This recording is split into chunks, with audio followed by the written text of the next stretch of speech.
So we start with this webinar today, the research with the Bio-Well of the fingers, not the external electrodes. So if any questions, please type them in the chat. I can see all of you, and we can discuss it right in the flow of the webinar. So don't worry if you have questions, type them and we'll discuss. Okay, so we have time. We have additional 1 hour for questions and answers, just in case if there will be too many questions. Actually, the first webinar went pretty well. We finished right in 2 hours, and there were not so many questions actually. So let's start with the presentation. My approach is like this. It doesn't matter if we talk about any kind of measurements or just real life. Main thing is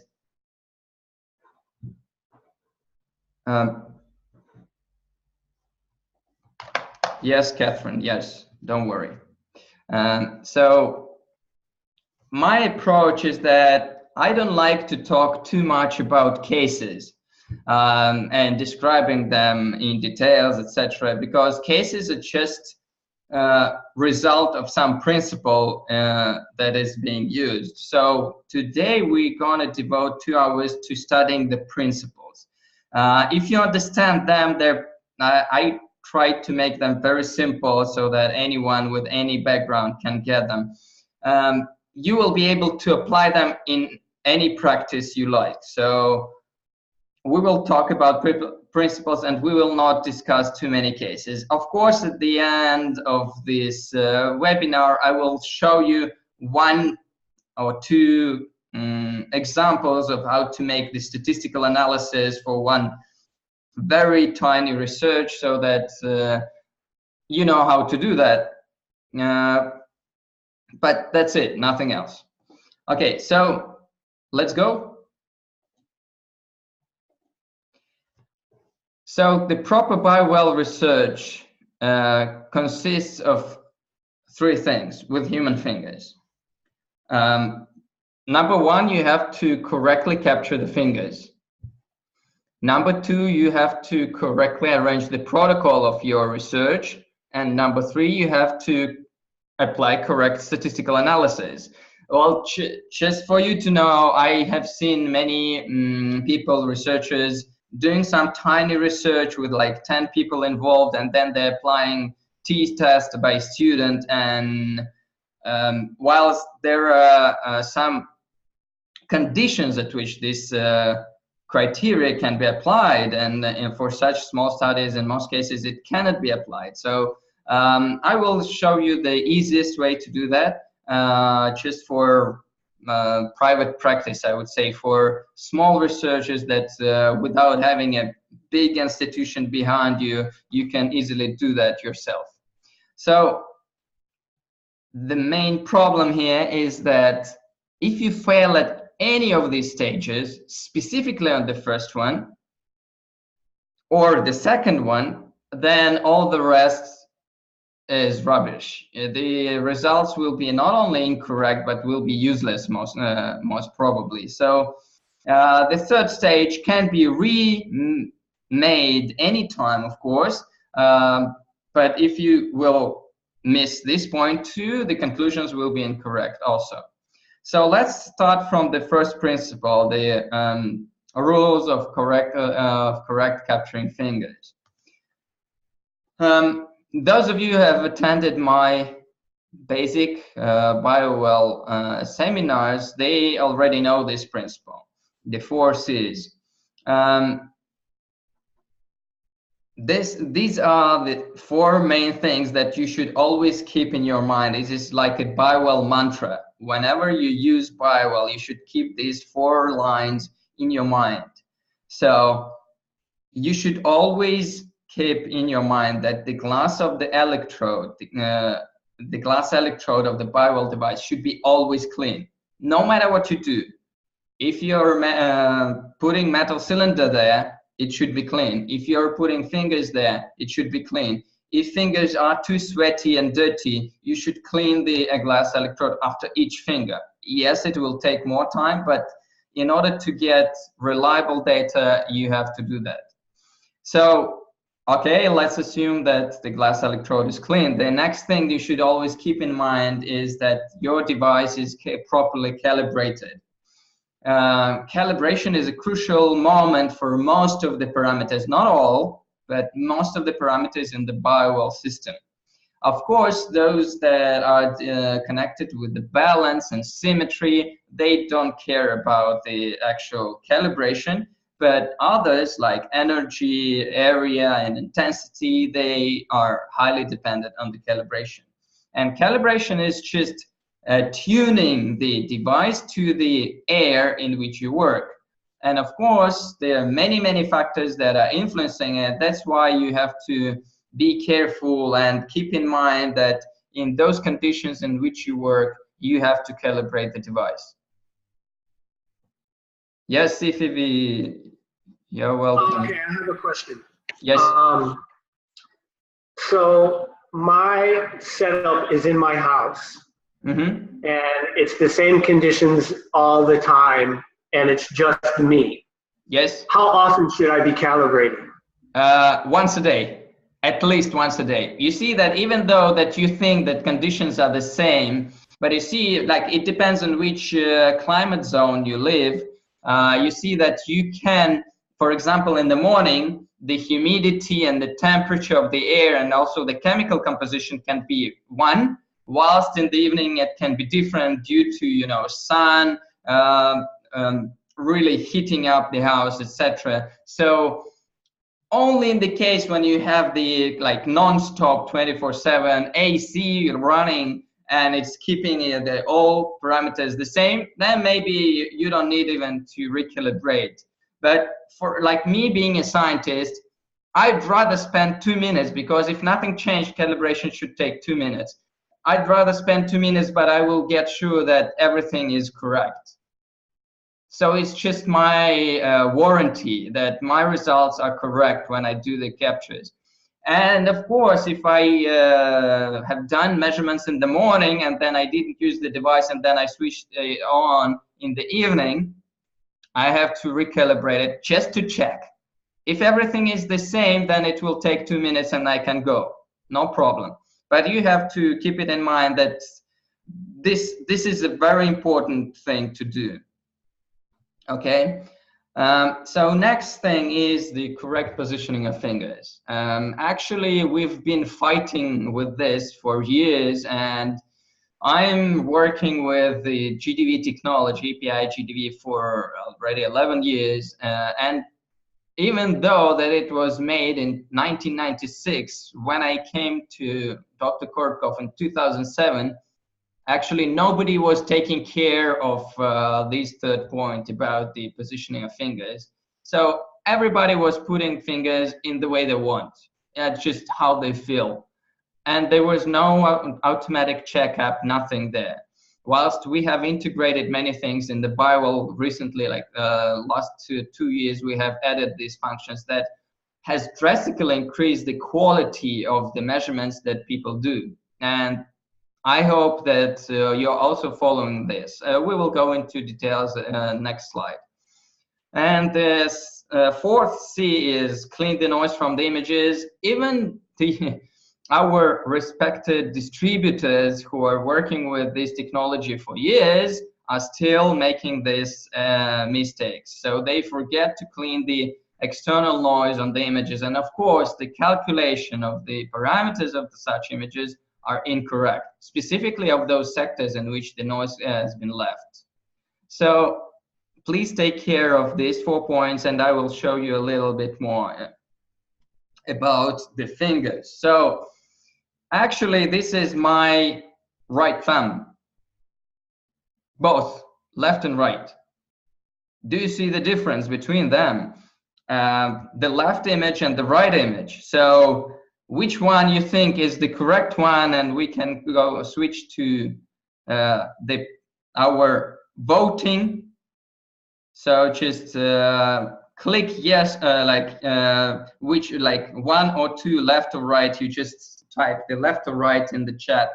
The left one is the correct one or the right one. Okay, so everybody is understanding that the left one is more correct version. Okay, that's good, absolutely. So let's continue. Just a second, just to mute all your microphones. Yeah, okay, done. So let's go. So you see that, unfortunately, when it's just the one example of the thumb, but I have seen that many people who are using this technology, BI-GDV, even before Bio-Well appeared, they're still doing this silly mistake. So let's just keep in mind that you have to control the pressure with which the client is pressing on the glass. Actually, there should be no pressure at all. There should be a soft, gentle touch, so that when you can check it like this on your thumb, that if you see a little bit of white here, so it means you're blocking blood circulation here. So it means there's too much pressure already. So in order to get the image that you see on the right, it means that you're already pressing too hard, or you're simply incorrectly positioning the finger. Instead of doing like this, the finger tip, you're putting the fingerprint. We're not working for CIA, FBI, anything like that. We don't need your fingerprints. We need only the fingertips.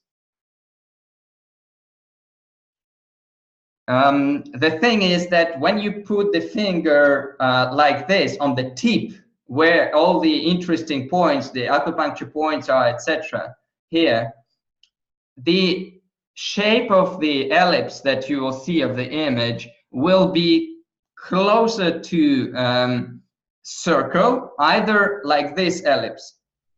Just for some people, for like specifically for women, in some case it could be a little bit elliptical in this direction, but slightly. It shouldn't be like this, like you see on the right side. So please take care of that. So control the pressure of the client that is putting the fingers there. So don't make it too hard.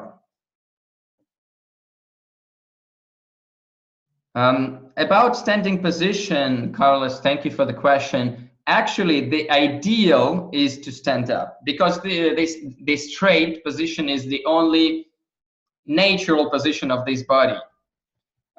In sitting position, in most cases, people do not sit straight. They sit like this with curve, like with a lot of compression in the lower spine and the lower back, and the abdominal zone is also suppressed, so that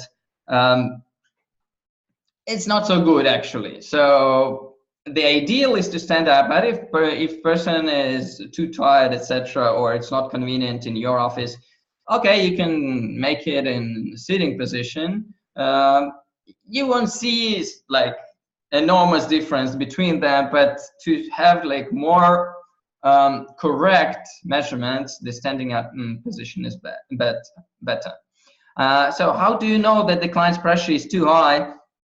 You can easily do that yourself. Just, I will show Chen just.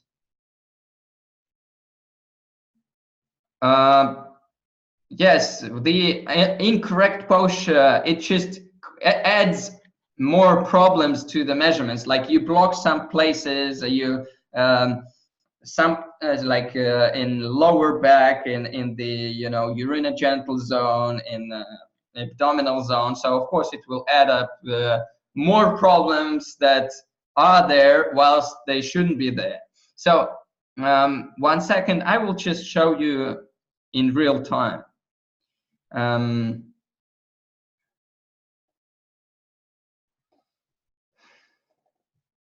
So can you see my screen with the Bio-Well? So I will just show you very fast.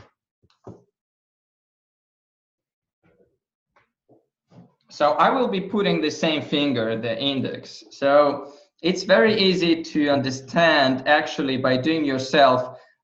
You will get adjusted, of course, depending on the size of the person. The size of the images will be a little bit different, but for average person, you will get adjusted to the size of the images that you should see. So for a small person like I am, this is okay. So already if you have something like this, it's already big for my small index finger.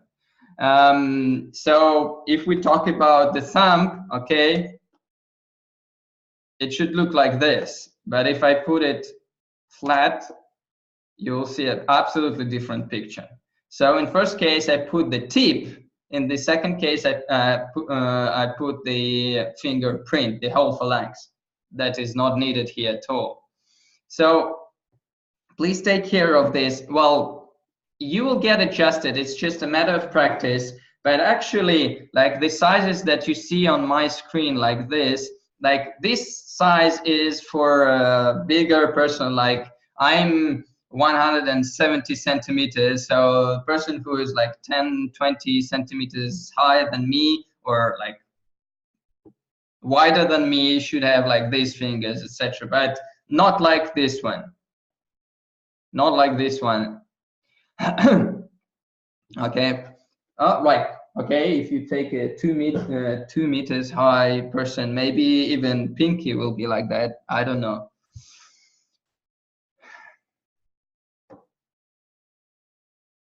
Okay.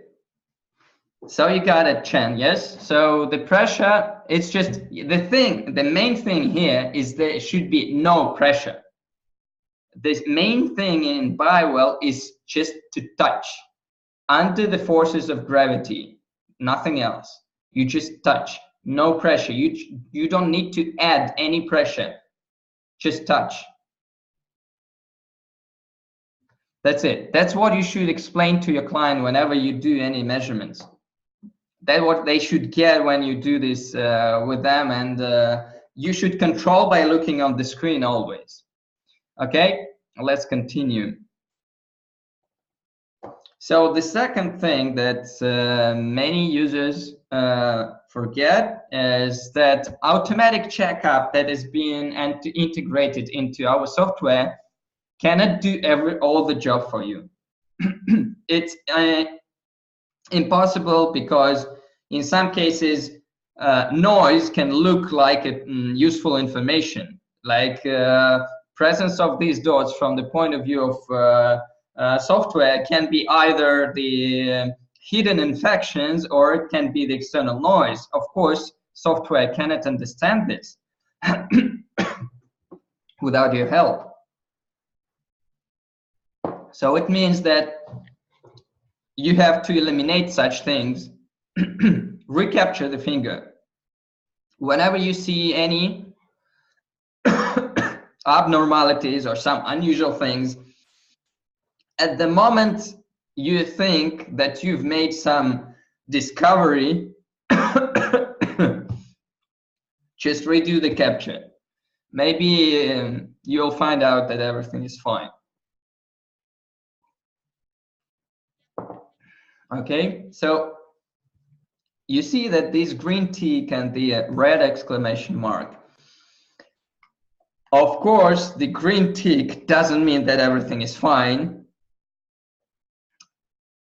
So even that you see the exclamation mark, there can be some problems still left. And I will explain you which one, so you will know that's for sure. So automatic checkup features consist of 6 things. So if all these 6 things are fine, you will see the green tick in all 10.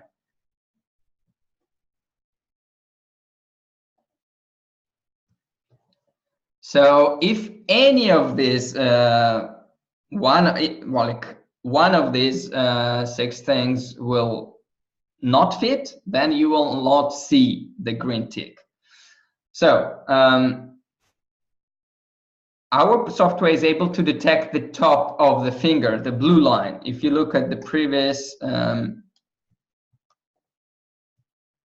You see this blue line is showing the top of the finger from where all the degrees or angles are calculated and sectors. So this is the first feature. So our software is automatically detecting the top of the finger.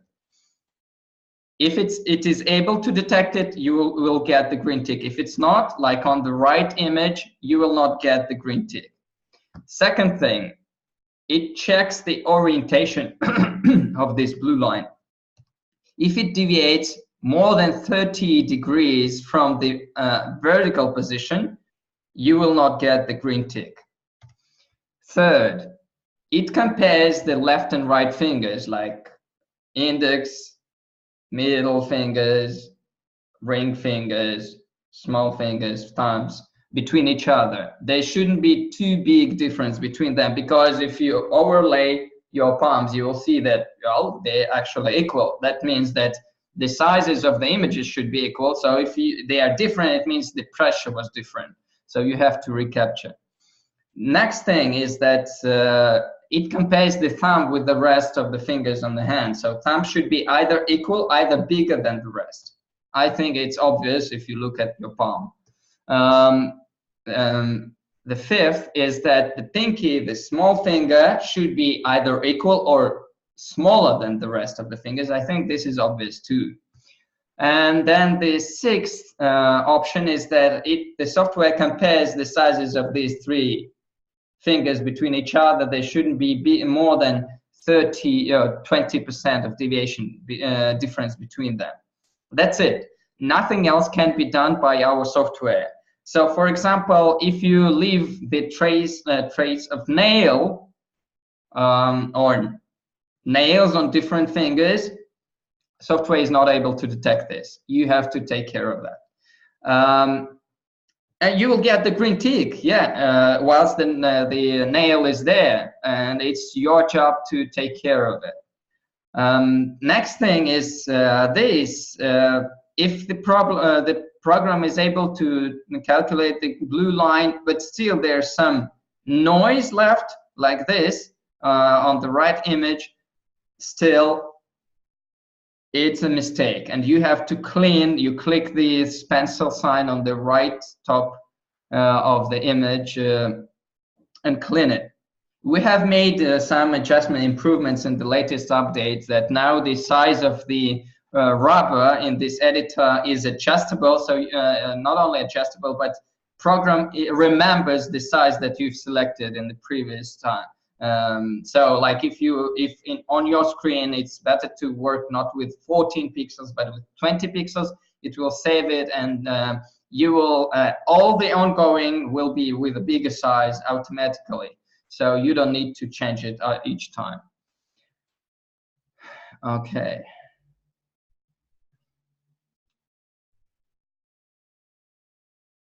Yes, of course, I will share everything. Which one of the manuals you want, I will share. But the thing is that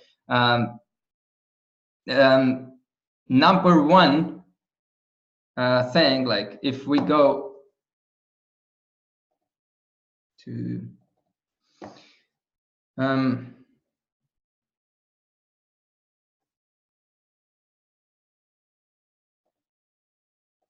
so first of all, if you go to our official website and you go to resources, your like Bio-Well Bible is this Bio-Well device manual, and it was issued in March 2018, so it's the most updated version. Please, let's poll and tell me who of you have the recent version from March 2018. And who of you have not only downloaded it, but also have read it? That's going to be 2 yes. So waiting for your answers, yes or no. Oh, 2 times, Nigel. Excellent. I'm happy because I was writing it for several weeks. Yes, yes. Okay. Perfect, perfect. So Dr. Bintran, did you do it with the latest version of the manual that was issued in March? Oh yeah, very good. I'm very proud. Okay, Catherine, that's what you need. That Chan, that's like must do, you know, must have. Like if you really want to use correctly the software, we've got so many interesting features there. So just, if you don't read the manual, you will never find out about them. And we have described all of them there now. So anything that is possible is in this manual. Maybe only the 561.2 version is not described, but it's only this with the rubber option that has been changed. But all the rest is there. All the rest is there. So this thing. Okay.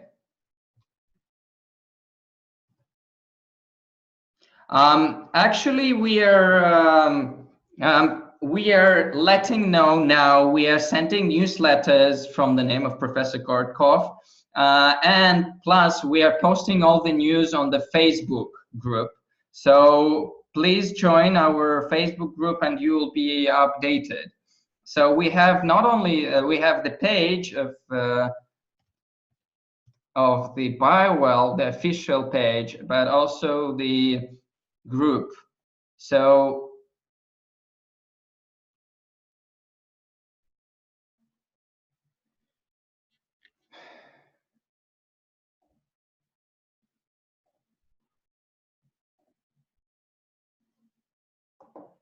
the name of the group, if you go to this, it's like this. I will add it to the chat.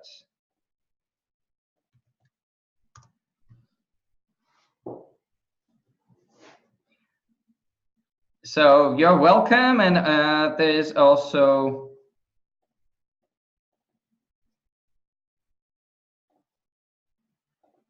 not only the page but also the Bio-Well group there. So you can also, but it is a closed group, so if you want, you can ask to get inside, and we will approve. So we are going to share here like our news and some publications. We'll post some papers and materials here too, whilst the same we're doing there. So if you want to be up to date, just follow us here. Also, in most of the cases, we're posting some information on the news section of the Bio-Well website, but actually we are now updating the whole Bio-Well website and creating a new design, so it will be more convenient for you to use it. So it just takes time. Okay. Another thing that I want to share with you is one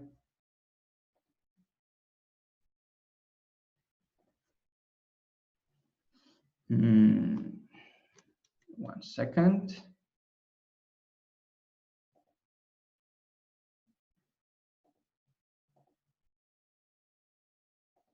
I will send you the file, for example, that is called Bio-Well client examination. So you can see it in the chat and download it from there. Okay. So I will show now on my screen what is in it. So these are the simple rules, like that you need to prepare the equipment before you do the measurements. Those 7 questions that you need to ask any person before doing any scan. Like this is like alpha, beta, alpha and omega of Bio-Well. So it's just, you must have to this, and you must follow this. So I'm not spending time on explaining these things. You just follow it. I've sent you the instructions. There's some peculiarities explaining here, like why you need to put the finger back and forth very fast and scan them fast, etc. So not to get sweaty. There's also examination procedure proposed that I will go into it a little bit later. Another thing, okay, I don't know that if you have it or not, but you should have this atlas of the images. So those images, like what each type of structure means, okay? So you see that it was called a step-by-step guide, and it was previously included on our website. Now it is not. I need to update it, etc. But here you are. As long as you are here, enjoy it. The correct positioning of fingers manual is already included into the new manual. Also, some of the features from some of the like paragraphs from the client examination manual is also included into the the latest version of the manual. Well, the last one is this basic interpretation. Yes, washing hands should be done like at least 20 minutes before the reading, so that the chemistry will be reinstalled. You know, all these interesting things that you have on your fingertips should be there when you do the scan, because this is useful information for Bio-Well. Okay, so let's continue. Any questions about this? Everybody was able to download these manuals that I've shown, and that's the main manual from the Bio-Well website, I hope. Yes? Click yes. Yes, yes. Okay. Okay, fine. Thank you. So please use it. Use them. These manuals, I have been writing all of them specifically for you to read them. And I'm really sad when I find out that somebody is using Bio-Well but never reads the manuals. Okay, so let's go. So now you know that the software cannot do everything for you. So in order, like the detecting of the noise and detecting of the nails is your job. It cannot be done by the Bio-Well yet. Maybe someday we will do something, but still, like this noise sometimes looks like the useful information, and only you, an operator, an expert sitting and operating this the Bio-Well software, can understand if it is noise or it is a useful information from the finger. So let's go. The second part of the Bio-Well research, if let's assume that you have done, you know how to do properly the capturing process. So all the fingers that you capture of your clients are ideal, perfect, in correct positioning, etc. You followed all the guidelines that are mentioned in those manuals. Okay, the second step is to write a correct protocol for your research. And this part is not only connected to actual research with a big amount of group, but it's also connected to any kind of before and after scans that you do in terms of defining the influence of a therapy on a person. So you have to take care of these three aspects: person, understudy, the influence on the study, and the timing. So there are three peculiarities that you have to be aware of. So let's start step by step. Look at this beautiful graph. I've made it with my finger, so it's pretty natural. So on this graph, you see that the x-axis is devoted to time, and the blue and purple lines, case 1 and case 2. These are two different people. So the red line is the change of the magnetic field in the environment where the person is. So you see that at some point of time, the magnetic field goes up and stays there and then goes down. So, and you see two cases. Case number 1, you see it defines the y-axis for the cases is the metabolic activity or energetic level, whatever term you prefer. So you see that the blue line goes up and increases the metabolic activity and then goes down. The case 2, it also does it, but a little bit slower and then slowly goes down. So my question is, which case is better for a person for personal health? Number 1 or number 2? Case 1 or case 2? So let's vote.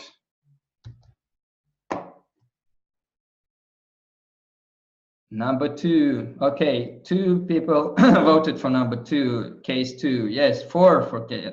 No idea, Chen. At least this is true. That's from whole heart. Yeah, I understand. No idea, but try to guess. Okay, Catherine, 1. Chen. Okay, Chen. Thank you.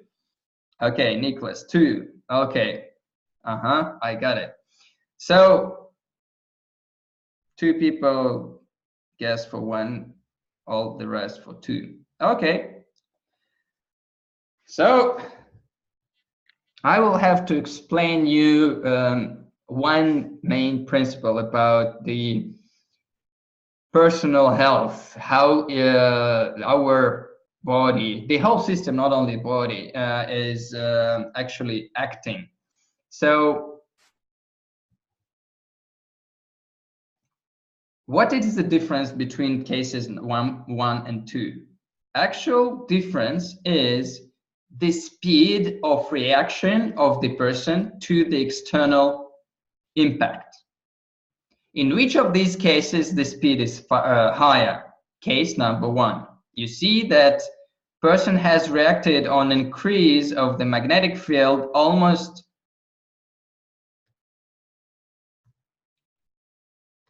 at the same time as magnetic field started to rise.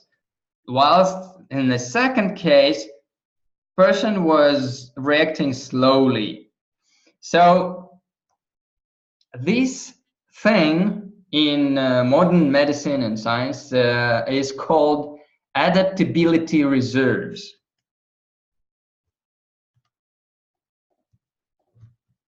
So these are your ability to adapt to the external environment, to anything, actually, not only external environment, but this is your adaptability capability. So higher it is, more healthy you are. So from the term of the most recent findings of the even regular medical doctors, not only from the alternative field, but allopathic medicine, is they say that adaptability is equal to health. Higher adaptability you have, more health you possess. So it means whatever happens, you have the reserves to adapt to this stress or whatever is happening. So if we return back to this case, which of the cases has reacted faster is case number 1. Why it is better, I will explain you in a little bit different way. Are you following me? Everything is fine? Am I too fast or okay? Should I go slower or it's okay? Okay. So you will have to enjoy my drawing. Actually, my daughters are drawing much better than I do, but like you have only me now. So if we look at that graph that we have on the on the screen, so we have the magnetic field rise and fall, and of course this is time here.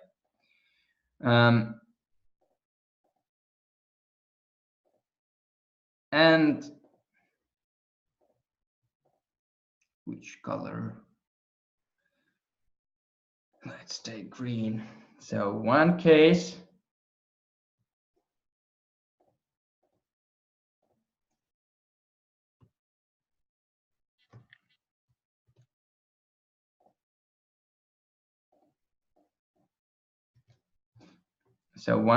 will be like this. And the second case will be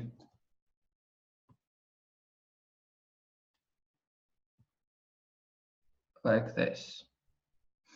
So you see that our organism is constantly adapting, non-stop. It constantly adapts to what is going on inside and outside, non-stop, automatically, without asking your permission. That's what is going on inside of you. So whenever there is too big difference between your inner state and the external state of the environment, it means you're not adapted to it, then it creates some pain, stress, etc. So probably you have heard, so for example, when there are sunstorms coming and it creates a big shift in the magnetic field on the planet. So who is reacting mostly to these kind of things? Elder people. They feel the knee pains or some joint pains, or they have hypertension, etc. The blood pressure jumps and falls, etc. Just due to these sunstorms. Why? Because they are not able to adapt as fast as needed, because these kind of storms are really changing the magnetic field very fast and they're not able to adapt. So if we look on this graph, you see that, for example, when it is peak here at the magnetic field, the metabolic activity of the person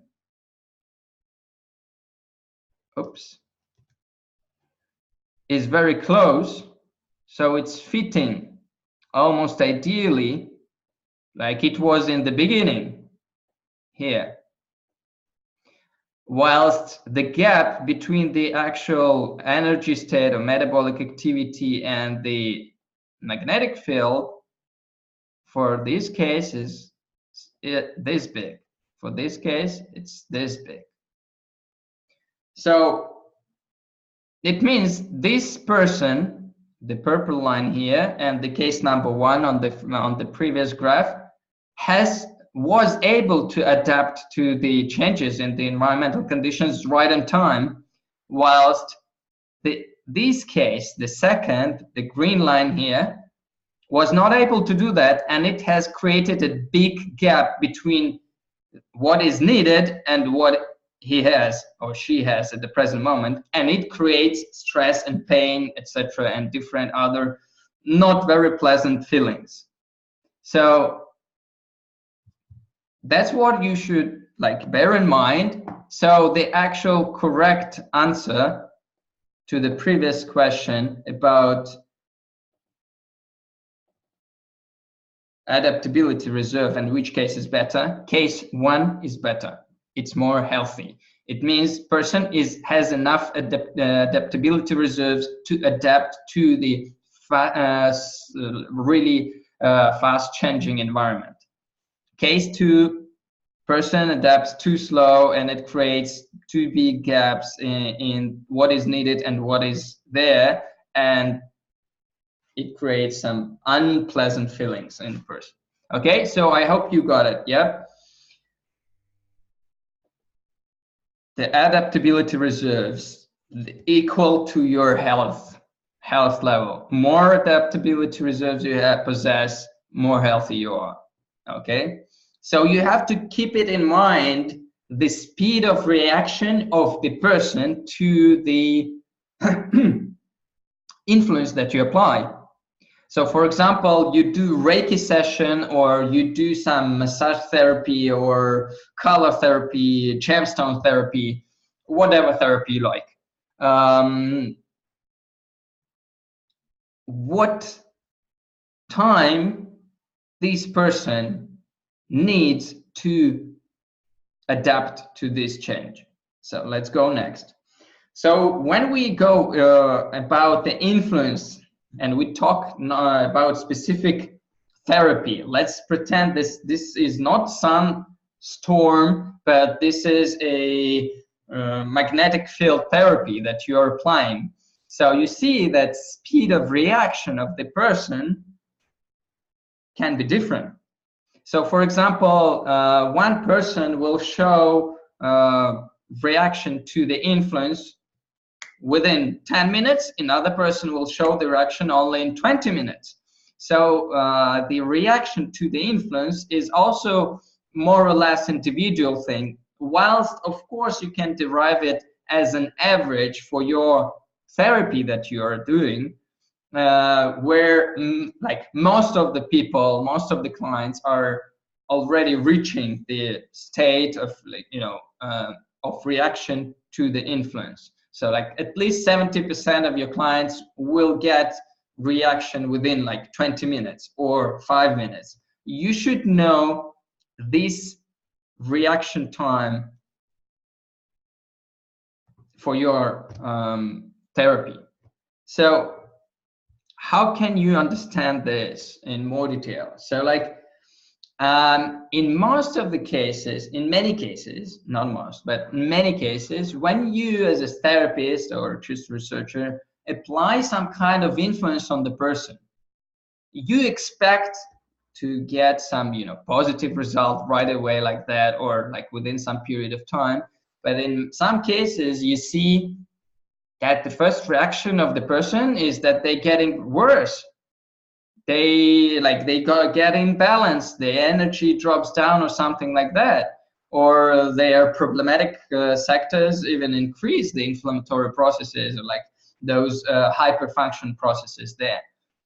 Why so? The thing is that the first reaction of the body of the person to any influence is imbalance. So it means whenever you want to change the actual position of the person, first you need to imbalance, then move to another state and establish a new balance there. So it takes time. So if I make a little bit of drawing here again,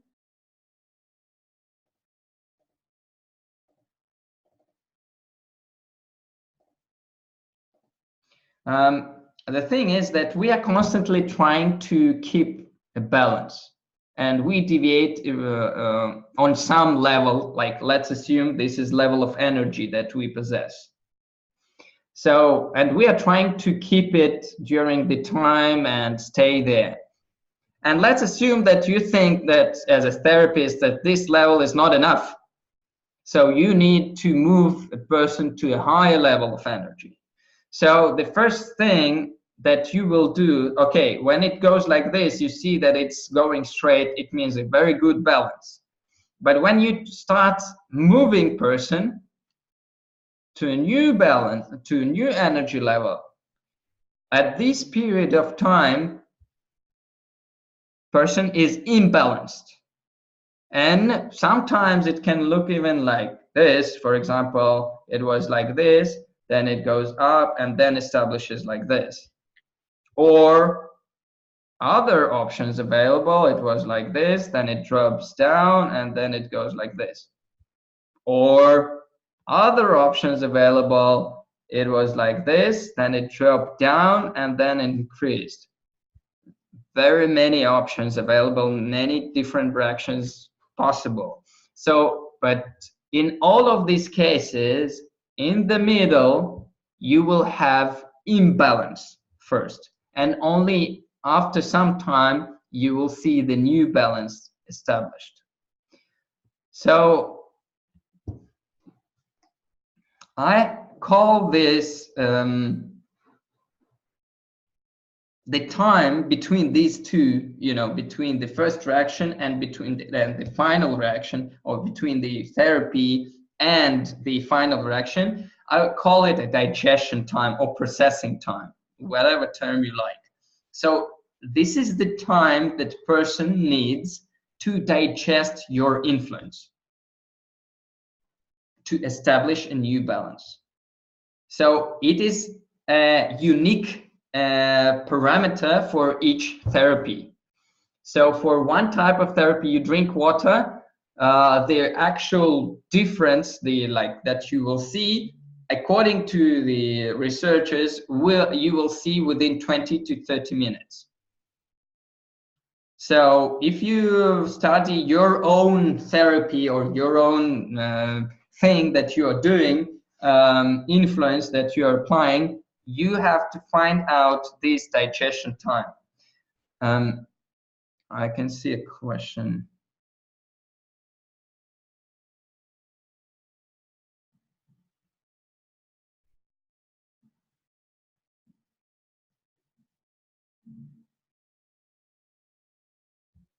I'm talking about, oh no, the graphs is just, I am explaining this with my drawing, but in reality, when you do the Bio-Well, you just capture before and you capture after. Main question now that we are discussing, at what time we should capture afterwards. So like if we go to these graphs that I've shown here,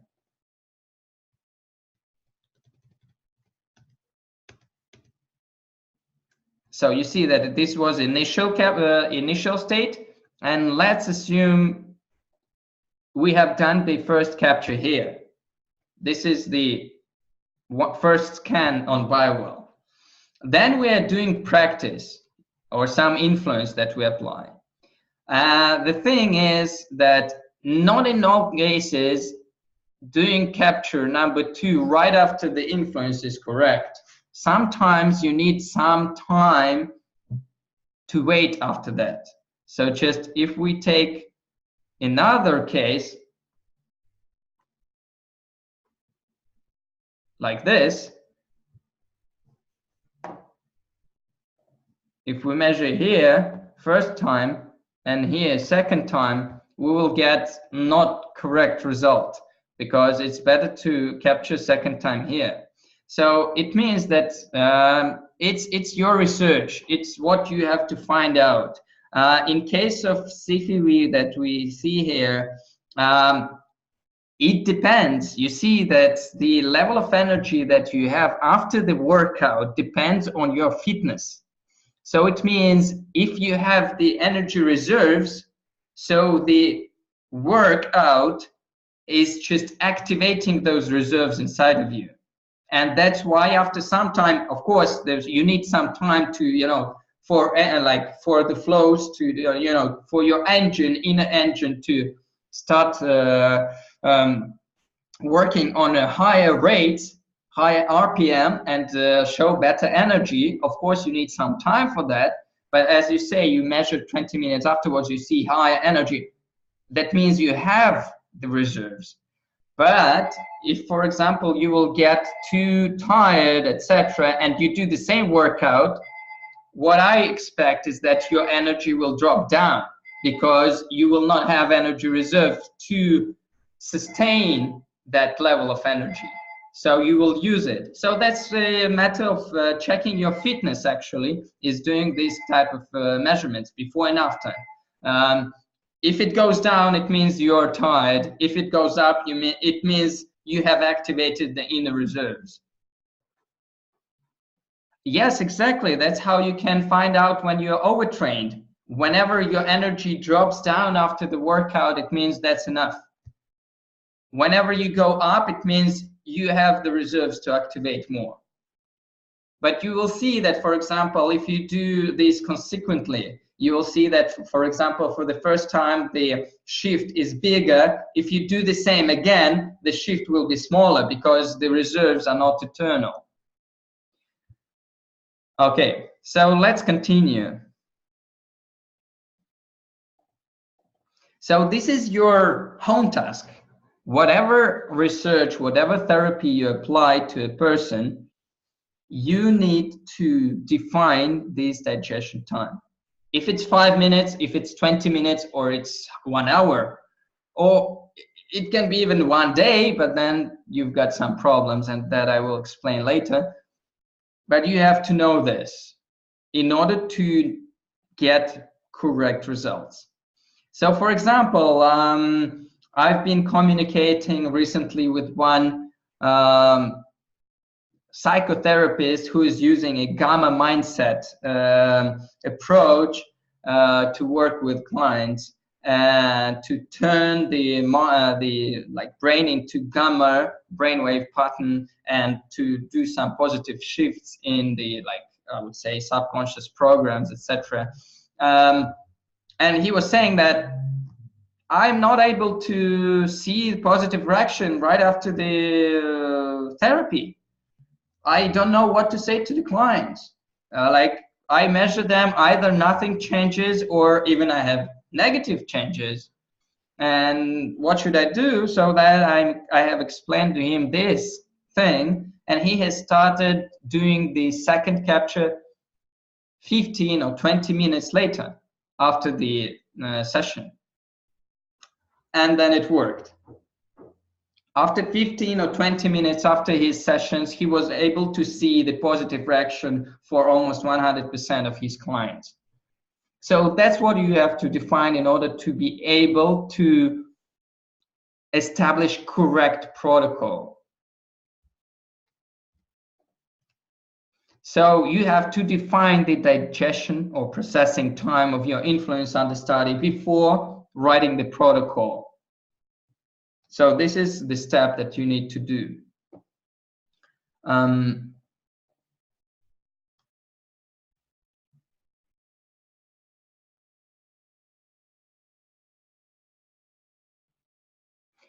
Yes, this is one of the first things you have before writing a protocol of your research. You have to know, like for example, you're studying magnetic therapy or Reiki or I don't know, reconnection healing or any EFT technique or abracadabra or chanting or meditation. It doesn't matter, but you need to know what is the average digestion or processing time for an average person for your type of therapy. So the third thing in the protocol is timing. Not only it's where the digestion time is a crucial point. If it comes to a point where you have yeah, Catherine, thank you for your feedback. Thank you. It just proves that the principle that I'm explaining is just the basic principle that can be applied to anything, actually anything on this planet. Whenever you break the new balance and you need to establish a new balance, it takes time to adjust. It's material universe. You cannot do anything at one moment. So if your therapy or any influence you like to apply in a person can show change that you want to see, and it is a measurable change, and it happens within 1 day, we will call it a short term. But there are some remarks there too. If it takes more than 1 day to see the effect, it's already a long term. Okay, is it clear? So whenever you do, for example, the first scan with the Bio-Well, then you apply some influence, and within like half an hour, several minutes, 1 hour, 2 hours, you do the second scan without letting the person go somewhere else. It still can be treated as a short-term influence. If it is more than that, and you need to ask the person to to leave your office and go somewhere and return, like if you've done the measurement in the morning and then you return back in the evening, it's already cannot be treated clearly as a short-term measurement, because there are other factors intervened into your measurement process.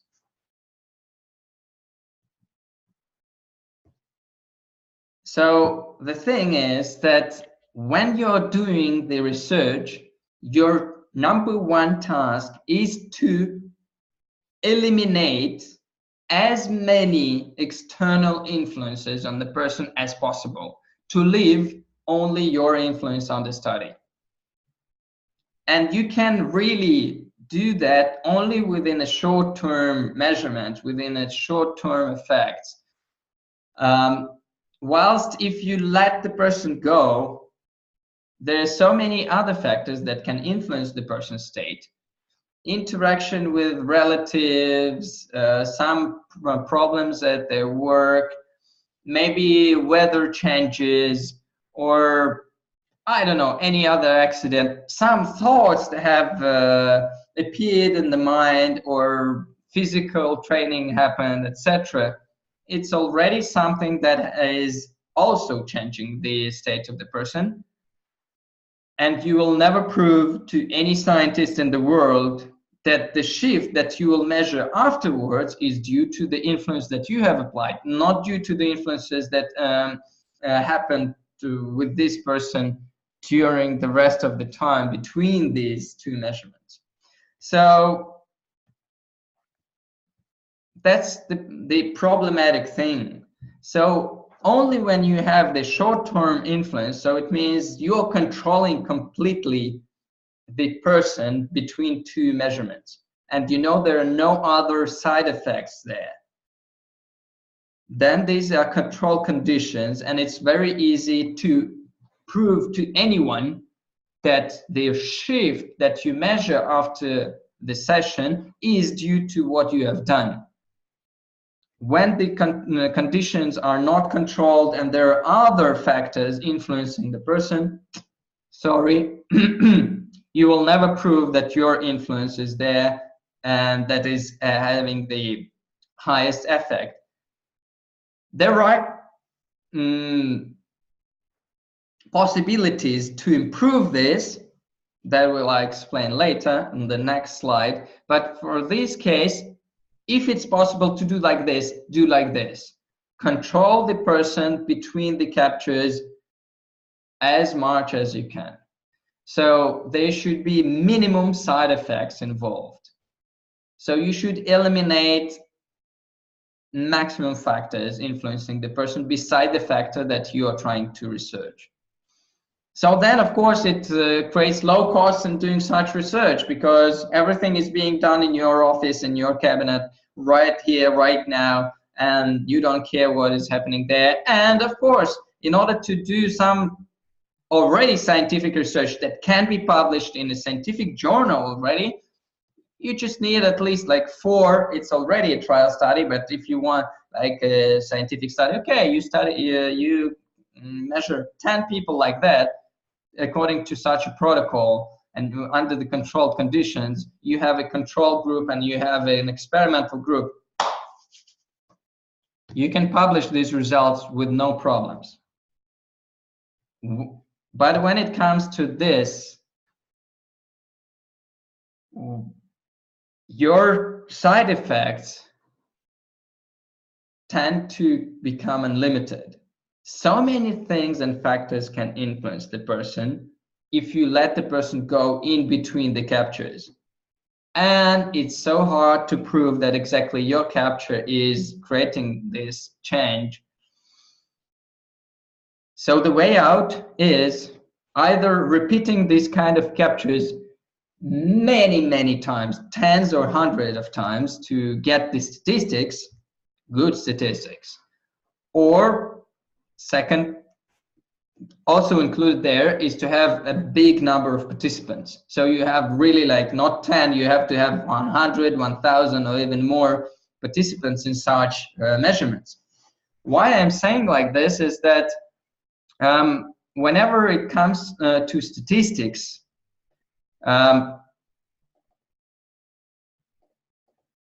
the thing is that you've got, you know, some results and they get dispersed, you know, and as long as they are dispersed and you've got only like 4 measurements like this, you are not able to create to draw a distribution line. But if you have something like this,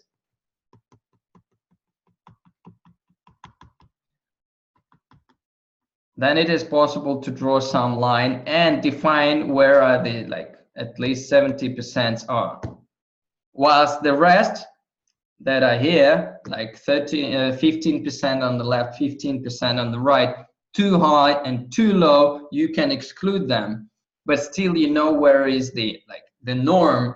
Like, of course, because when you have a big group of people under study, of course there will be people who are like experiencing some problems and they go in this direction, and of course some people will be doing too tough and they will be getting too far from the average. But in order to define this average, you have to have a large number of participants to exclude those external or unlimited number of parameters and influences that can happen with a person. So it's one or another. You have to face the truth. If you're doing a therapy that you are not able to see the effect of which within a short period of time, it's going to be a very hard job and very expensive, because you will have to waste a lot of time to actually do it. But you have to provide a proper protocol for these two types of measurements, short-term and long-term. So if we talk about CFV and like swimming workout, it's a short-term. You do the training and you do the measurements. There's nothing more involved in between. But if you, for example, phone your girlfriend, or you drink something or eat something, or you do something else, then already this becomes an uncontrolled condition and more variables adds up to this equation. And then again, it will be hard to actually prove the results that you will get. Okay, so this is the second part that is crucial for the experiment, and I am asking you, are you still alive? Are you still awakened? And did you get it? Click yes or no. So I will see how many of you are still awakened. Okay, 1, 2 people, 3, 4, 5. Okay. Of course, yes. Oh, like Chan, there can be options. Okay, so most of you are still awake, and that's pretty good. Okay, most of you. So excellent. We can continue then. And I'm clear. You got all these two topics, I hope. Yeah, of course you will get the recording to repeat this again afterwards whenever you will think about making a research, but don't worry, you will get this. You've got the manuals, and I'm doing recording right now, and you will get it. After I process it, not right after the webinar, sorry, I will have to process it and check the quality, etc. Then I will post it on the Google Disk and send you the link to download. So let's continue. So if you do everything correctly on these two first steps, you correctly capture the fingers and your protocol is correctly designed, well, consider job done almost completely, because statistics are easy peasy Japanesey. So it's just a matter of practice. If you've got the data, or you can just handle it to some other person who can do statistics for you, not a problem. So, but in this case, I will just show you the easiest way to do it, so that anyone, it doesn't matter what education you have, it's so easy to apply, and it's solid science. It's a solid statistical and non-parametric method that you can use. Let's go.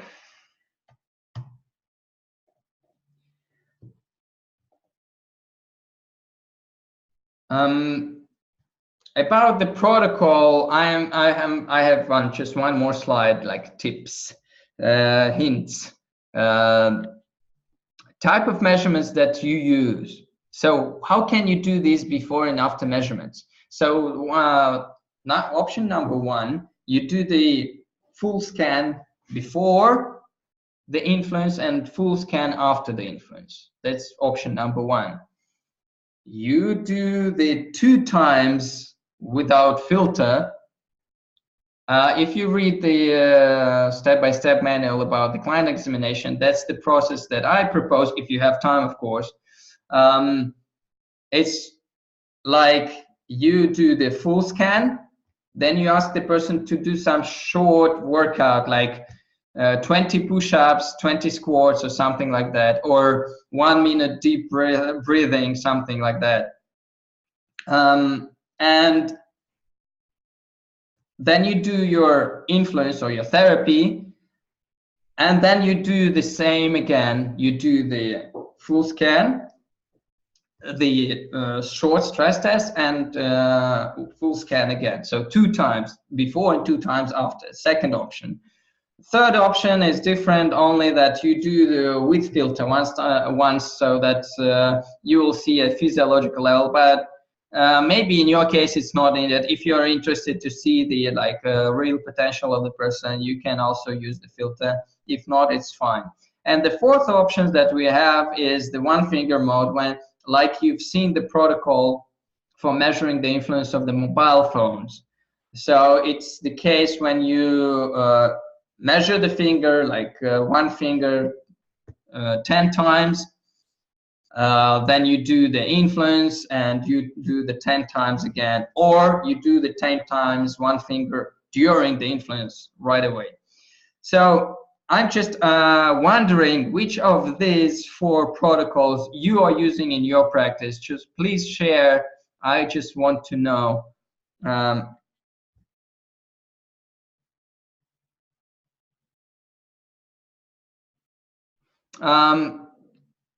If no, like regular filters, they're pretty fine.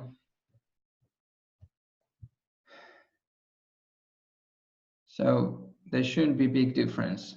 If you don't see any lines on the image due to the filters being bent, it's fine. 10 times to make an average. No, you don't need 10 times to make average. Actually, if you would talk about statistics, from the point of view of statistics, you need 4 times to create an average, not 10.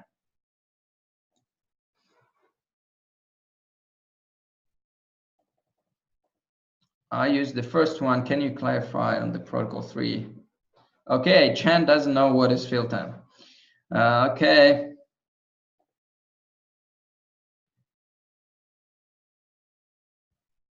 Okay, so you measure once.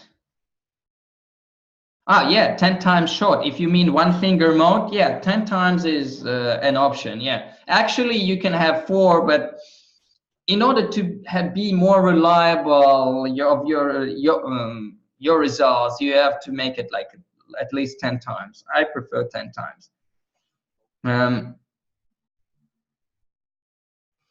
Okay, so most of you are using the first one, the protocol like this, without filter, full scan before and after. So filter is just a piece of plastic that you can apply on the glass electrode that will decrease the influence of the sweat and fat that you have on the fingertips. So it's just so-called, you can say that it decreases the influence of your psycho-emotional state.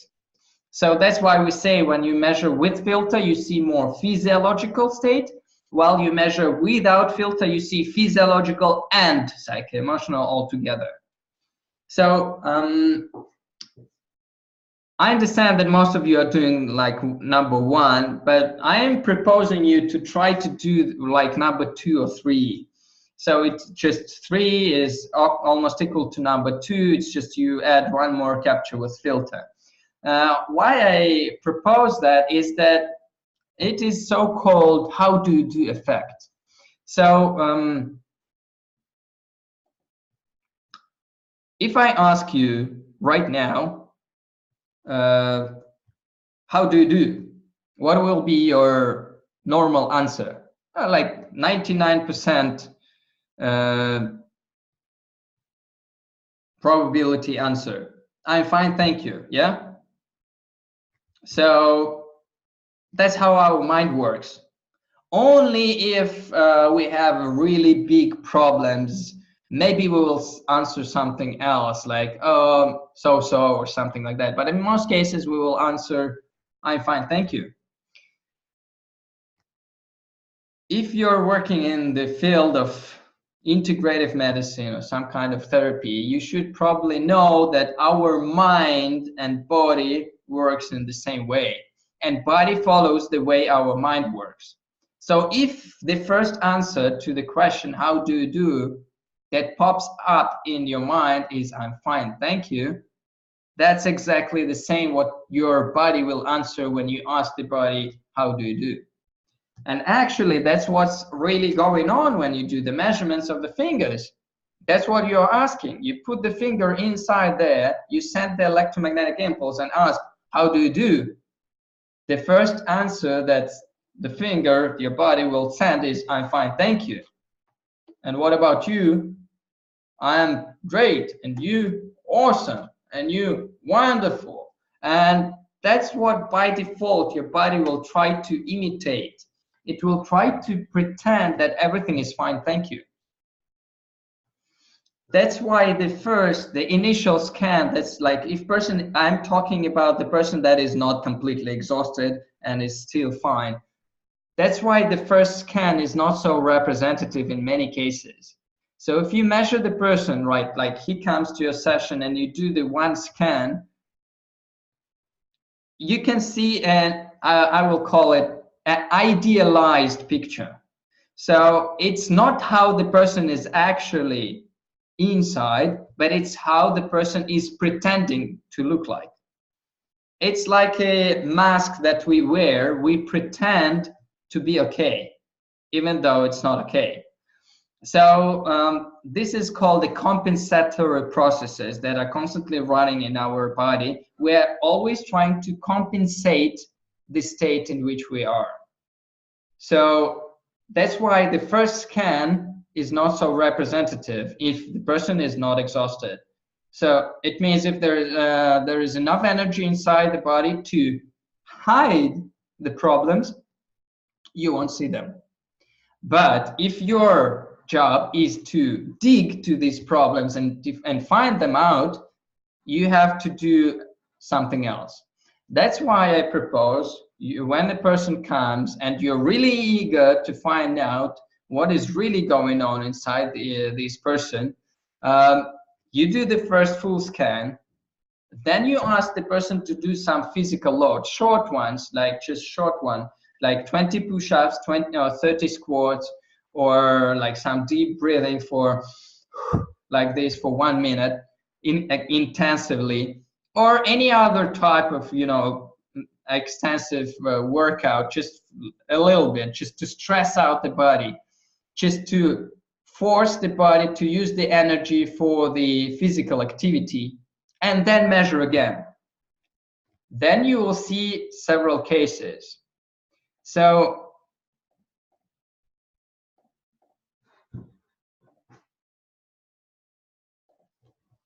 you will see that if it is energy, for example, or some other parameter of the person, and there is a normal corridor of this energy, that is fine. So for example, we will talk about when you are in the norm or somewhere here. So if you were somewhere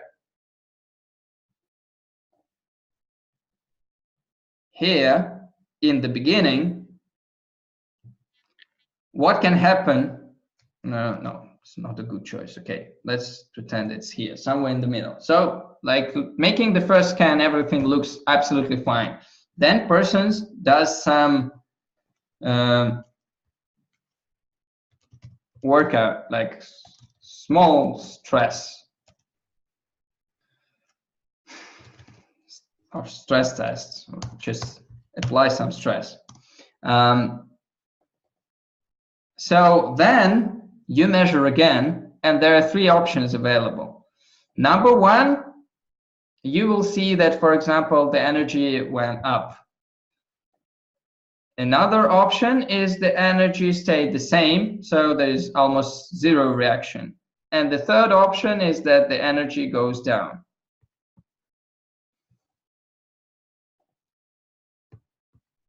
So if it stays still in the norm, in case number in the red one, you get the increase in energy, like CVV was telling us. So person has just activated some of the reserves and the energy went up, still staying in the normal corridor. If it goes out of the normal corridor, it's not a good result already.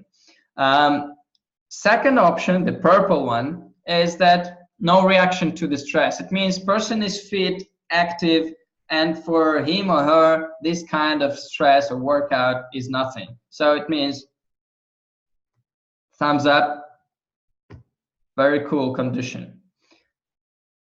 The third option is when the energy goes down or the other parameters goes down. It means that person has low energy reserves, or you will see the problems that were hidden in the initial scan.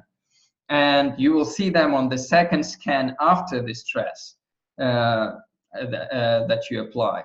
So that's why the second scan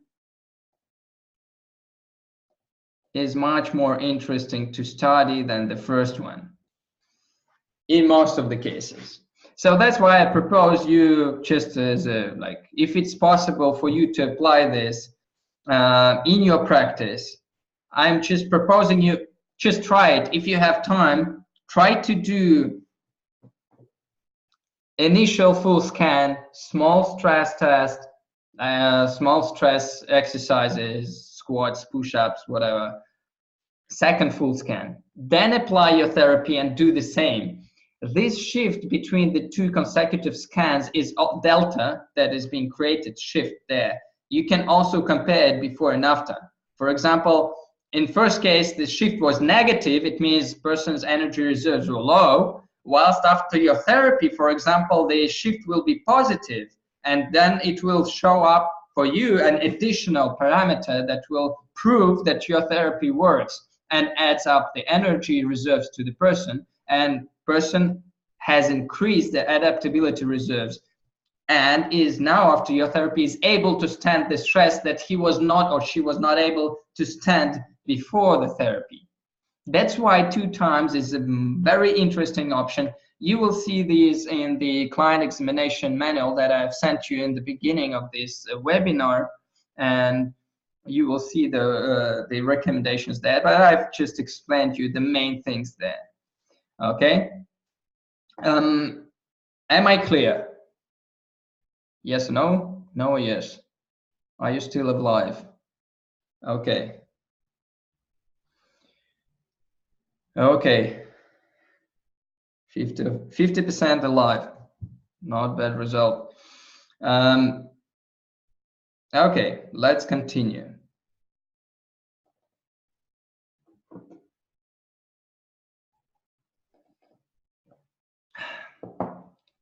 So statistics. Of course, we've got 2 options. Easy peasy Japanese statistics when you've got only less than 20 people in the group. And I think that as long as you're not the head of a big institute that is making research with hundreds of people, and you're just a private practitioner, and you do like with your clients this, then first option is fine, and that's what I will explain how to do. If there is more than 20 people in the group, that's a separate story, and it's not so fast to explain, and it's high maths there. It's not so easy to calculate statistics there. You just need like some more time to do that, but it's also doable, of course. So we will talk about the easiest, the simplest part is when you've got like 10, maximum 20 people in the group. Actually, you know that how many times or how many people you need to have in the group in order to have the statistics? Minimum, how many? So like one group and another group, how many you need to have in both group, in each group, in order to be able to compare them? Anybody knows? No reaction. Okay, the answer is 4.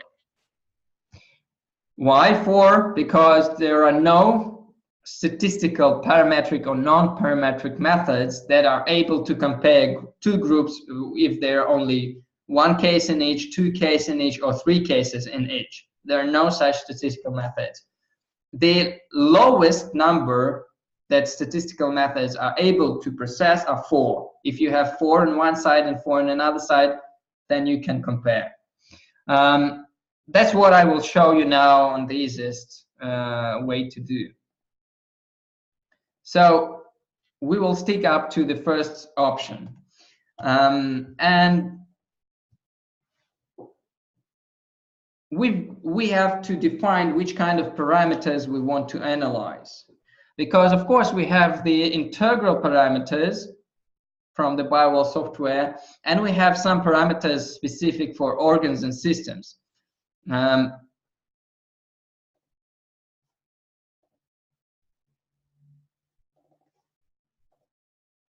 Okay, so I will go to the Bio-Well software.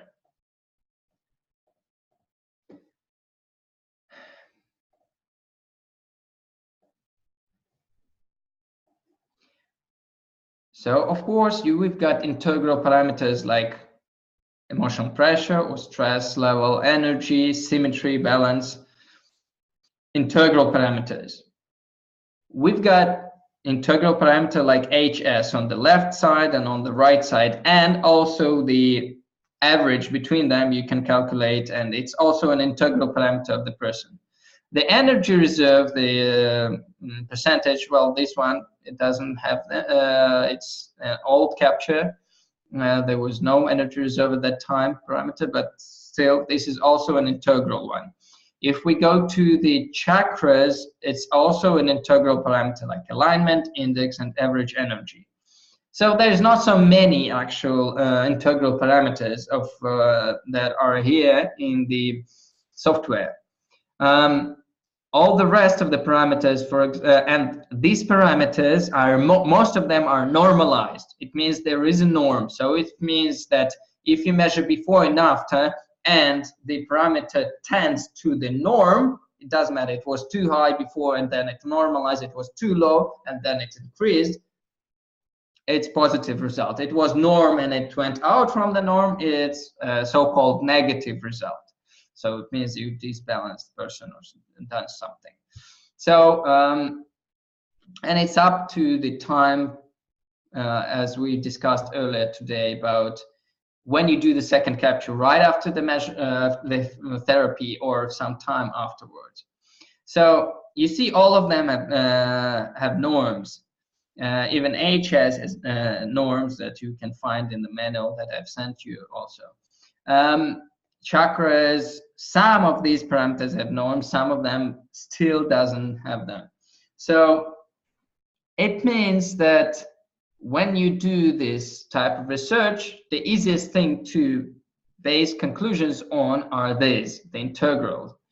But of course, there are such things as the organ's energy, for example, is the specific energy value for a specific sector or for a specific system.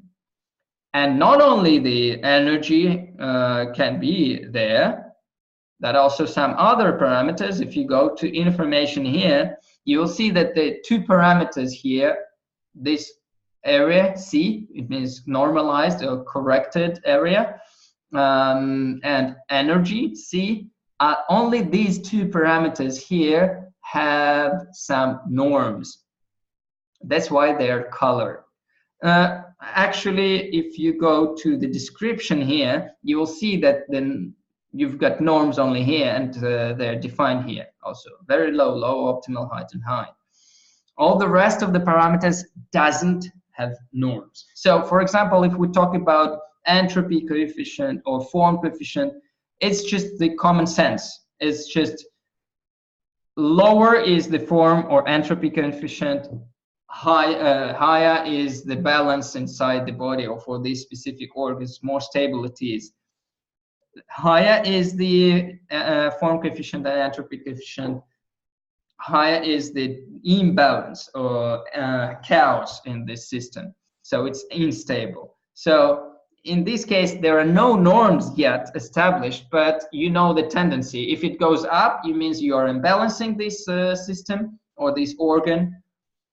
If it goes down, it means you are balancing and becoming more stable. So whilst if there is no norm for a specific parameter, you cannot make any conclusions, actually, because if intensity goes up, if there is no norm, you will never know if it goes beside the norm, or it's tending to be norm, or it's going down. It was too high and now it's normalizing, going down, or it was norm and now it's going down and getting lower than norm. As long as there's no norm, you never know, so you cannot do interpretation, proper interpretation. So that's why in our case, when we do our measurements, we should take care of, I would say, integral parameters only. So I have pinpointed them for you in the software. So I will show you just an example. Stop, not this screen.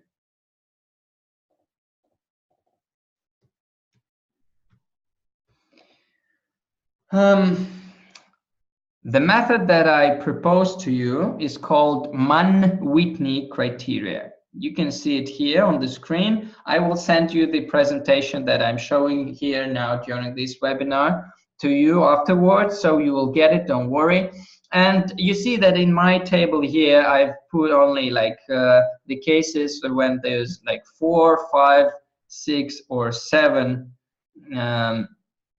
or maximum 8 people, or like experiments in one group. So for example, if you measured something 4 times in one condition and 4 times in another condition, you can compare this. Or if you measured 4 people in control group and 4 people in experimental group, you can compare them. Like here, it's up to 8. You can easily Google this, Mann-Whitney criteria, and find these critical values for other groups. If it goes up to 20, as I know. So in order how to use this table, you see that it's 0.05, 0.09. So this is just, scientists say, these 2 groups are 95% probability different, or 99% probability different. So we never say 100, it's not correct. So 95 and 99, both works, so use the one that is fitting your experiment. So how to work with these numbers, the critical values? I will show you right here, right now. So look at my computer. So let's take a person, and you see that this person was scanned twice, before and after some kind of therapy, or I would say some kind of influence in between, for 1, 2, 3, 4, 5 days in a row. So let's take all these 5 days, overall there are 10 captures, and send all them to compare.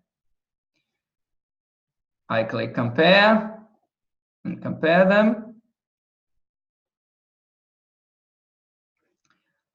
I don't need to look at this here, it's not so convenient. We will go just to statistical page. Of course, you can see something here, but like, let's do real science.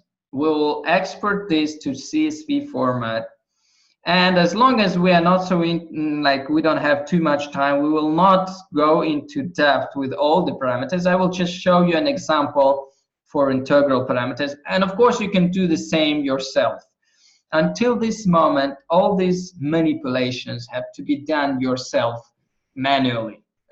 There is no automatic program that can extract these parameters and like to do this statistical analysis for you. But we have this in mind for Bio-Well users. I think that maybe we will create some app that will do some kind of statistical analysis for you. So you just put scans into left and right, like 2 groups, and then it will compare them and give you for all the parameters, and then it will show the parameters that have like 95 or 99 statistically significant difference. But it takes time. It's just in our minds. Maybe we will do this in order to facilitate your work. At the present moment, we have to do it manually. So I'm exporting to CSV these parameters. Here they are on the desktop. I go to Excel. So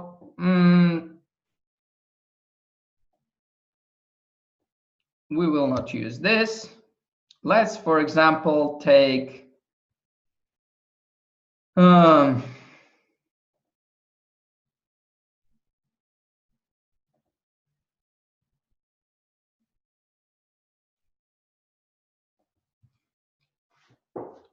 these 4 parameters as an example. So Mann-Whitney method of statistical analysis is pretty simple. So for example, maybe we will exclude also the emotional pressure. Let's go, for example, we'll take the energy. So how you can do that? So you see this is before, after, before, after, before, after, for 5 days in a row. So we can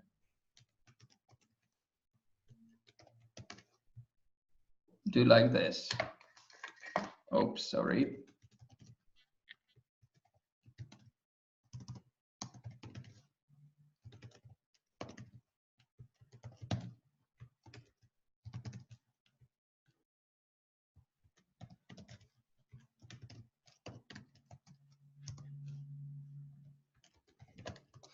Okay, so now what we do, we just group them one by one.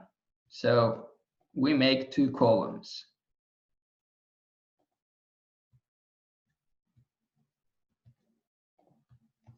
One column will be devoted to before measurements. Another column will be devoted to after measurements. And our task is to define if there is a statistically significant difference between these 2 groups, between before the therapy state and after the therapy state. How it can be done?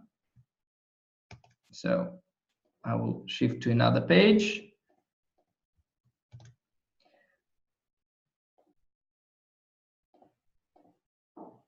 So these are the actual value.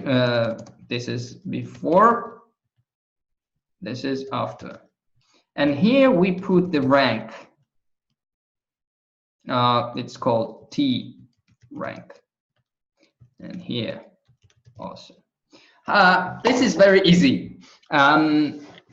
You just need to define, okay, there are 10 values overall. So one of them is the smallest, one of them is the biggest. So it's as easy as this. So the smallest value gets the rank number 1, the highest value gets the rank number 10. So that's how we go. So for example, let's take a look. 43, number 1. Then we go 45, 2. Then 47 is 3. Then the next one is 56. This is 4. Then 57, this is 5, 59, bonus, and this is 6, 7, 8, 9, and 10. Okay, job done.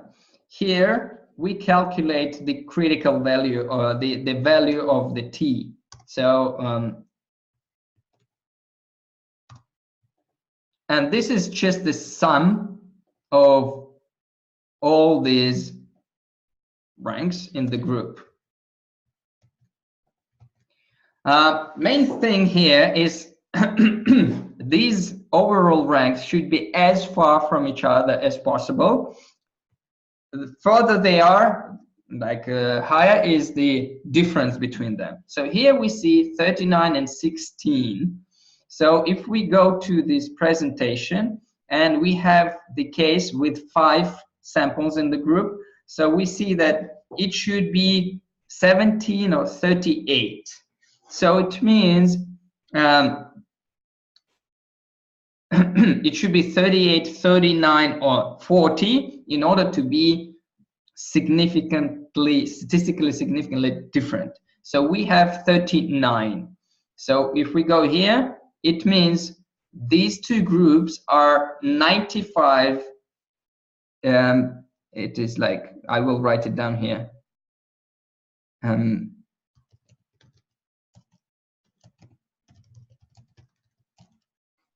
95% probability statistic.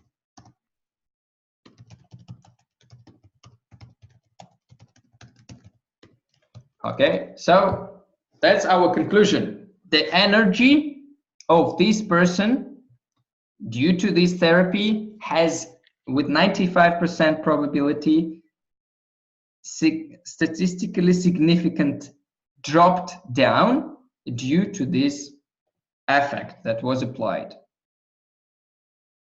Okay, so we can do the same for some other parameter. So let's see for, okay, energy has dropped down. Let's see what happens with the balance, the symmetry. So we do absolutely the same. Just in here, we will again make 2 groups.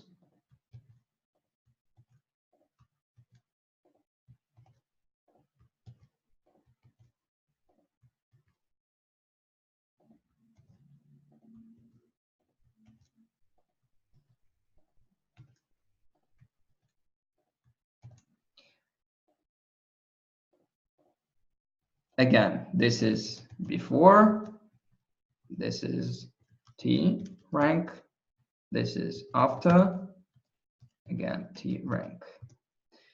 And we do the same thing that we have done earlier. 87, number 1, 91, number 2, 92, number 3.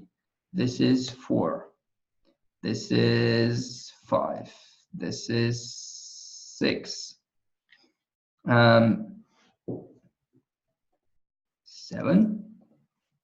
8, 9, 10.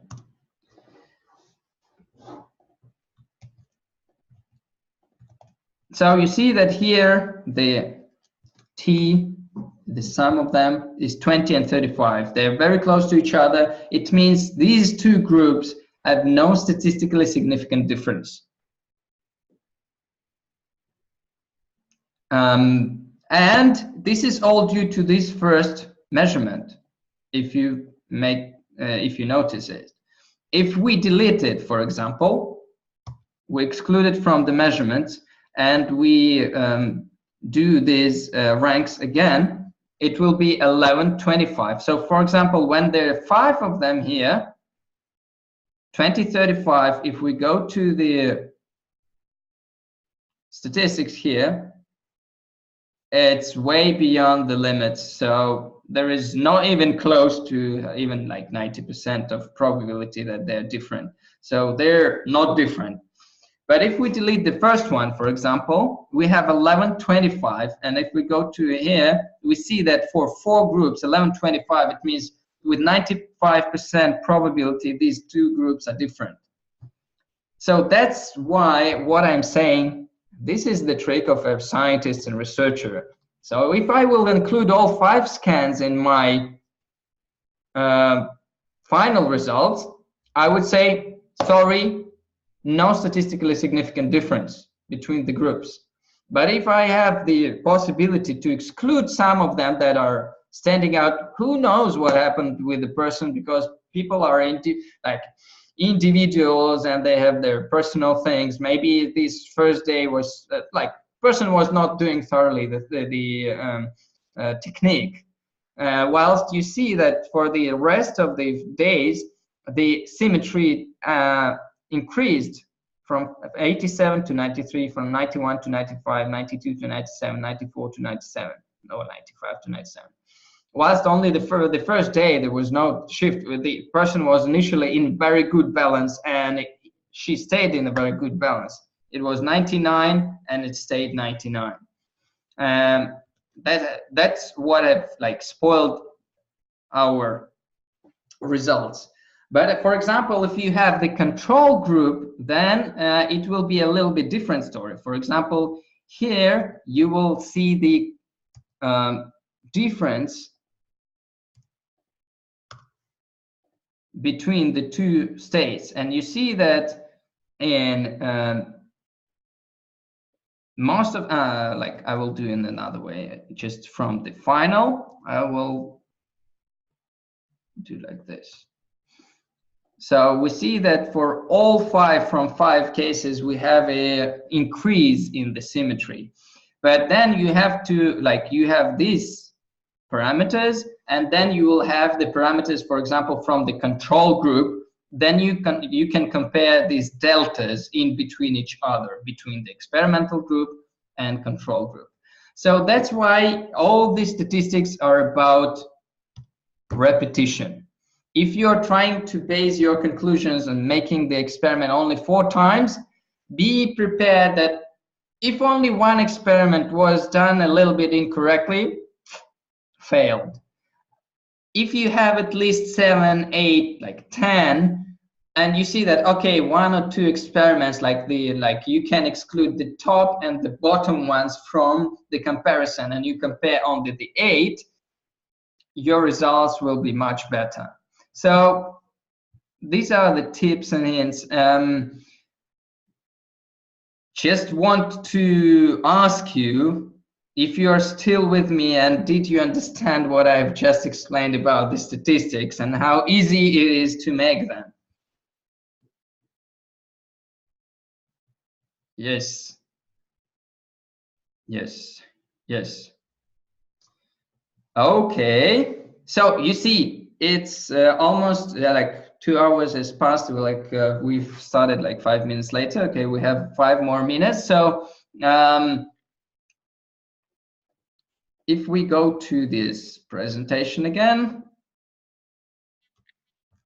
so you can apply this Mann-Whitney criteria, and you can easily assess this significance of the difference between the 2 groups. Easily, it doesn't take too much time. You will find the specific parameters that are being changed, and some of them will stay the same. It's fine. You just need to know what is reacting on the influence that you are applying, and that's it. And then you can calculate the statistics and publish this in the journal. Easy peasy Japanesey. Or publish it on your website to market your therapy that you are doing. And this will be a solid science because it is based on statistics. Modern science is based on statistics. You cannot do anything with it. So you have to rely on it. This way, it's very easy to apply and you get solid results. So if you have followed all the recommendations that I have given above, correctly capture all the fingers, you have designed correct protocol and taken into consideration all those features and all those things about the timing and digestion time, etc. And you've applied correct statistical analysis. Doing all these 3 steps correctly, you will get, I guarantee you, you will get very good and interesting results. And I hope that you understood what I've been talking about. Of course, as long as you will all have the recording of this webinar, you can always watch it again. Please use it only for private use. Do not share it with anyone else, so that if anybody is interested in my webinar, they can attend themselves. So now this recording, you shouldn't post it anywhere on the web, okay? So thank you. Questions, and maybe I can give the answers. Are you still alive there?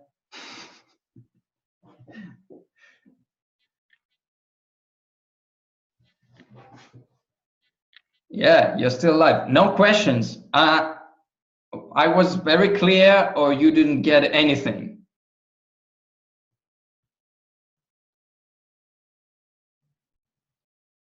Well, any questions regarding Sputnik, and if it doesn't work, it means it's technical support. You have to like send an email.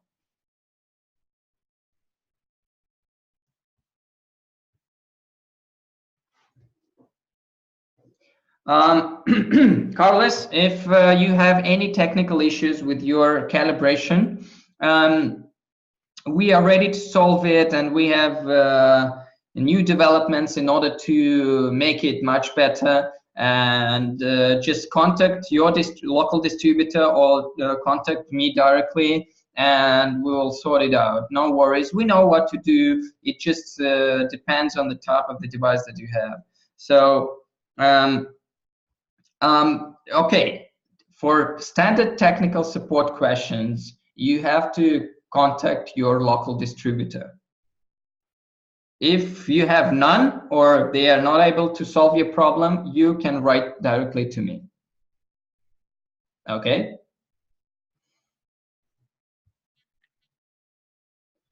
Oh, you see that it's very hard. Doctor, it's very hard to make a whole seminar on basic or advanced level right on the on Skype or on Zoom, because it takes a lot of time, and like me being sitting, and the main problem there is I need to control what you're doing. That's the main thing in the, at least at the basic level seminar. And whilst I don't see what you're doing, or you like are not so good with computers to share the screen, etc., or to show what you're doing there, you don't have a proper web camera, etc., it's not so easy to do tete-a-tete, like private seminars. It's fine, I can do that, but you see that I have to spend 2 days of my time on one person, and it's not effective actually. So it's possible in rare cases I do that, but in most cases I don't. Okay, so I'm giving an advanced level seminar in Italy in 2 weeks. So anybody who wants to know more, welcome. Okay, Carlos. Yeah, you can. If you will not get your answer, you can contact me directly. You know my contacts. The new Springy is better. It's much better. It's getting much better with the Bio-Well in terms of positioning, etc., and the stability of work. It's more stable than the older version with the solid big one, bulk one. So it's easier to put in, but is it you get better results because it's not about better? It's much more stable. Okay, thank you. Bio-Well glove, yeah, well, it's the same. It's the same like when you use the calibration tool, like with any of these external electrodes, it doesn't matter. After some time, after recapturing images, editing, a device doesn't give a green tick. I have explained this deep T in the beginning of the this webinar. I have showed all the cases when you see or you don't see the green ticks. So please look at this presentation again. I will send it to you after the webinar, and just look at your example, at your scans, and define what is wrong with them. If you don't get the green tick, if you don't get red tick, it means one of these 6 things didn't work, and you have to define which one. In case of number 3, 4, 5, and 6, the software is giving you a line, the description of the mistake at the top of the window, whilst in the first and second, it doesn't give any written verbal description there. Maybe we will add it to later on. Okay.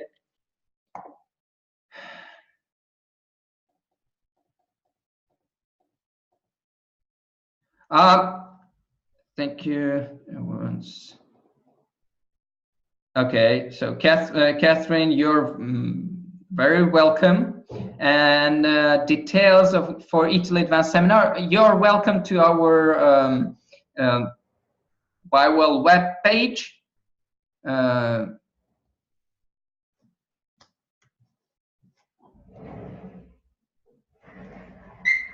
will just show it right now. Wait a second.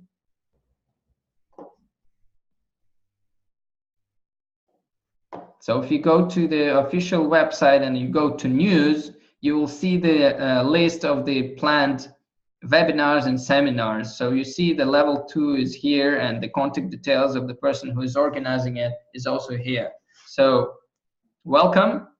You can find it. And as I said, join our Facebook group. We are also adding the information constantly about the seminars.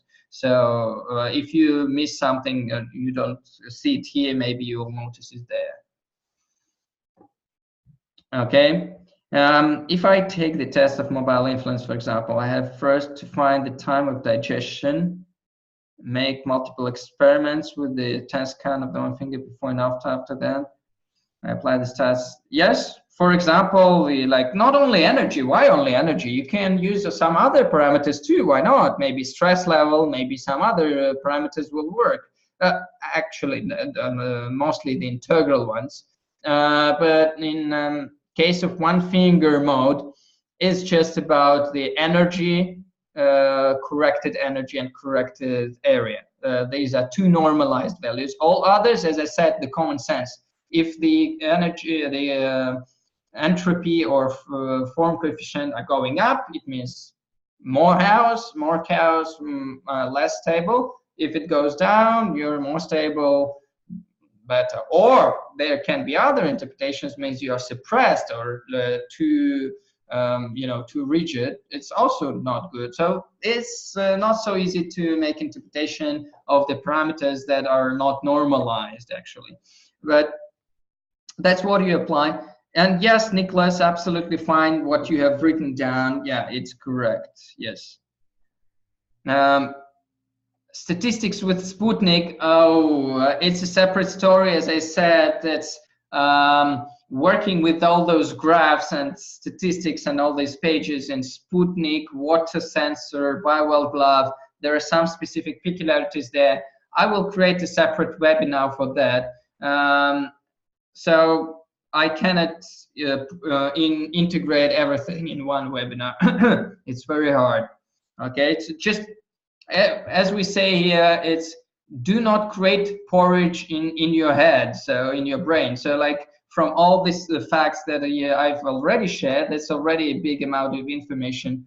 Digest it first of all. And if you will be ready for some other new information, you are welcome. I'm not planning to leave this planet in the nearest future, so you're welcome to the next webinar too.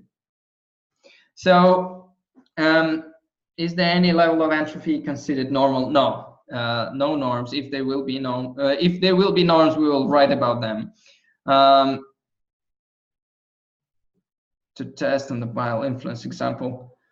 Well, it's like you see that normalized are only area with C in brackets and energy. That's it. All other parameters are not normalized. So as I said, the entropy and form coefficient, this only the common sense applied. So the rest, you cannot do anything with it. But come on, energy and error is still okay. It's already will show you if there is an interaction or not. So you don't need 5 or 10 parameters at a time. So yeah, just if even one parameter has worked, perfect. Consider it done. You already proved what you wanted to prove. So the main thing there will be reproducibility of these results. So you need to repeat this experiment for not only one person, but for several people, for example, or for one person many times. But when you repeat one experiment many times for one person, then conclusions can be applied only to this specific person, not to general public. In order to scale up the conclusions to general public, you need to measure general public lists like 4, 5, 6, 10 people in order to see the average between, because some people react more, some people react less. So you need to find this out. It's again statistics, collecting the data. The updated software doesn't show in-yen balance percentage anymore. Yes, because it was useless. It was an experimental parameter, and it was an experimental parameter. And you see that the results, the statistics has shown that the maximum deviation there is 47 to 53%, and it's not really, it's not sensitive at all. So when it deviates maximum 3%, that's like, it's very hard to use. So that's why we have decided to delete it, because it's irrelevant actually. In the balance tab, bar chart version is the balanced. Yeah, that's the same values. Three tabs there, the energy reserve, then the balance, organs balance tab, and the organs energy are using the same numbers. If you look at them, they're using the same energy numbers. There's just 3 types of representation of the same data. In a circular diagram, in a circular diagram, in a bar form to see the imbalance between left and right, and then it's just average energy for each system or organ, just like that. Of course, we will post the information about the ongoing webinar through these new newsletters. Please add our email address to trusted list so that it won't get into spam. So, and then everything should work fine. And one last thing I wanted to share with you is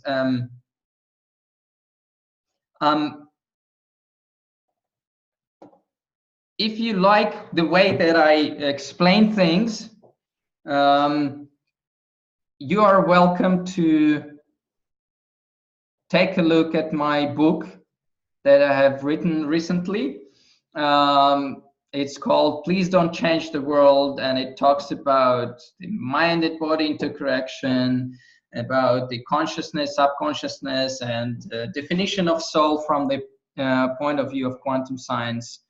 How can we create our own reality and interact with it, and how can we cooperate with others in this world in a good way. So these principles are explained in this book.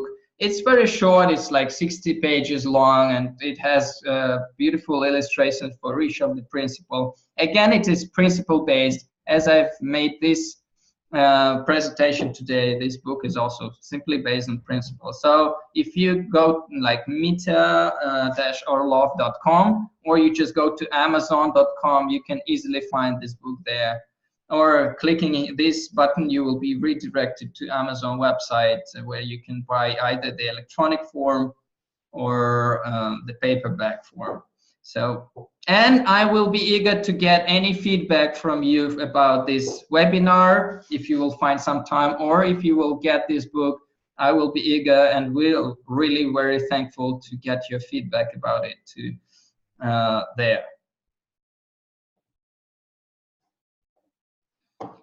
Okay. What is my background? Technical physics.